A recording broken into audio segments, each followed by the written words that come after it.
Okay, now that we've looked at all of the generations, here's what we need to do. Let's talk about the leadership shifts. The shifts that are going to happen in business in order to lead. Now, it doesn't matter which leader you are, if you're in any of these generations, we've talked about leading each one of them and what each generation is going to require.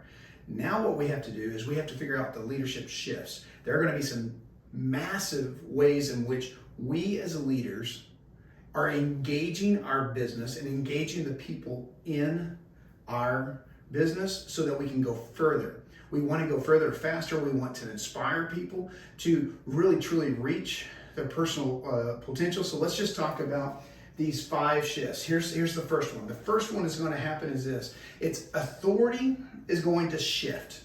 It's the top-down authority, which is this group up here. They were top-down. It was, I'm telling you, I'm the boss. You do what I say. That's it. No argument, no friction, no conversations. Then we moved into conversationalists. Now we're having conversations. So we moved into let's talk about it. Let's go around the room. Let's engage people. Let's create consensus. This was used a lot during this time and age. And then now we have shifted even again, and we're moving into bottom up. So what that means is this, is that they need a voice. They want a voice. And it's creating the voice from where the authority lies. So yes, we know that the CEO, yes, has authority, but what we want to do is start moving the authority down so that decisions are made at the lower levels. So authority is made and given to people who are really on the front lines of leading, the front lines of making the contact with the customers. You see, here's the reality. The top level management, they're setting up here and they're making all of these decisions, and yet they haven't talked to a customer in years. They haven't been on the sales front line. They haven't been dealing with any of the real work.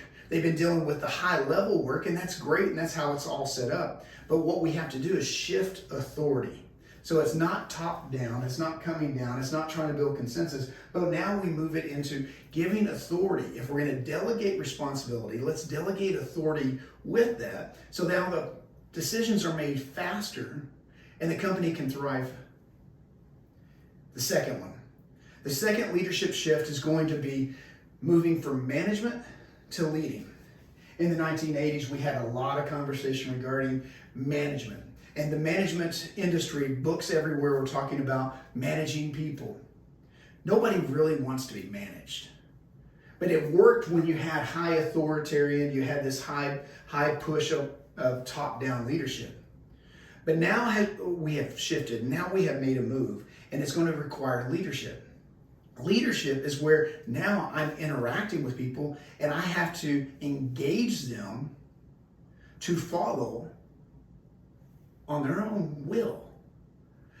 Now, one of the things that as I've worked with nonprofits, I worked with a lot of consulting with a lot of nonprofits, a lot of times they have volunteers and they only run because of volunteers, which is a fantastic way because they're having to learn to lead with heart, emotion, having to lead with purpose and higher values. And here's the shift in the business corporate world. Instead of just holding authority over people and holding a paycheck over people, there's a shift now where in the corporate world, we're having to learn to lead with purpose. We're having to learn to lead not with money, but with vision, with this conversation of what are we going to accomplish?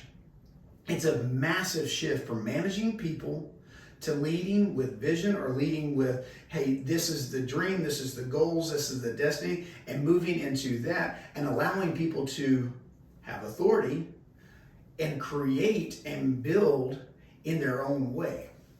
Next is shareholder. The shift is the shareholder value to world vision value.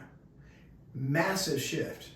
Beforehand, what we were always worried about, and it came out of the 1980s right here during this time period here, is that the normal way of doing business is that it was a theory actually of doing business by increasing shareholder value. Now, there's nothing wrong with increasing the value to the shareholder, and there's nothing wrong with increasing the bottom line.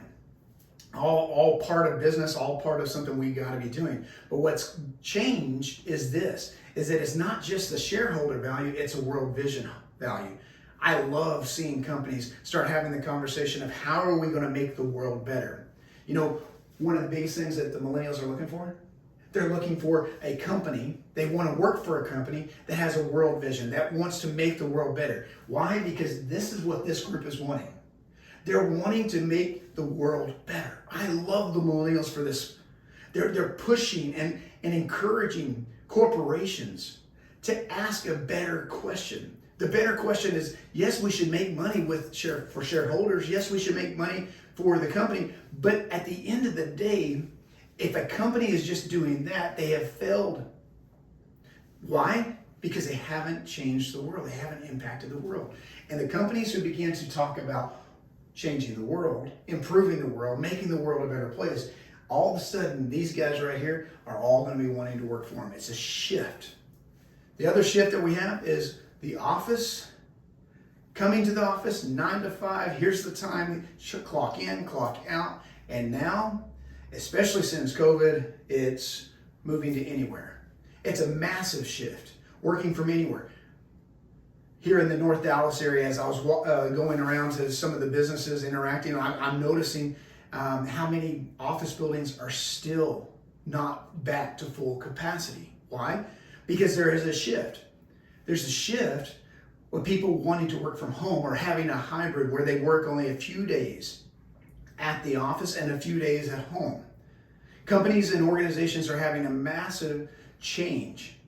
What is that going to look like? It's requiring not management. Remember, we talked about this. It's not management now, it's now leading. You have to learn to lead a different way, talk to people a different way, and hold people accountable in a different way. Because why? They're working from anywhere in the world and not just coming into the office. And the very last thing is company loyalty. Again, these are seismic, epic moves. Here, you had employees that would be loyal to the company. Why? Because the company was loyal to them, and they would work, like we said, they would work for 30, 40 years with the same group.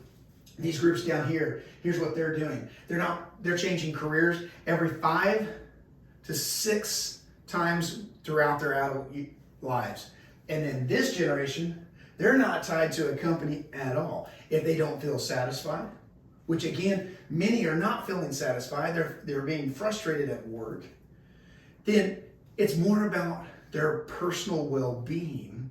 So they are more loyal to their personal self than they are loyal to a company.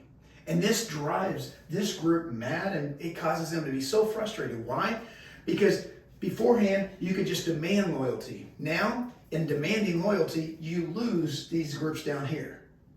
How crazy. Moving from company loyalty to personal loyalty. So it causes us as leaders, again, to do what? It causes us to lead people instead of just managing a task. It causes us to listen. It causes us to ask the question, what do they need? Now we're getting back to the personal, relational conversation that we've always should have had, that we shouldn't have lost. And now we're helping build people correctly, making it holistic and building them up. And when the companies begin to do that and make those shifts, they'll find fulfilled employees who are willing to build out and change the world.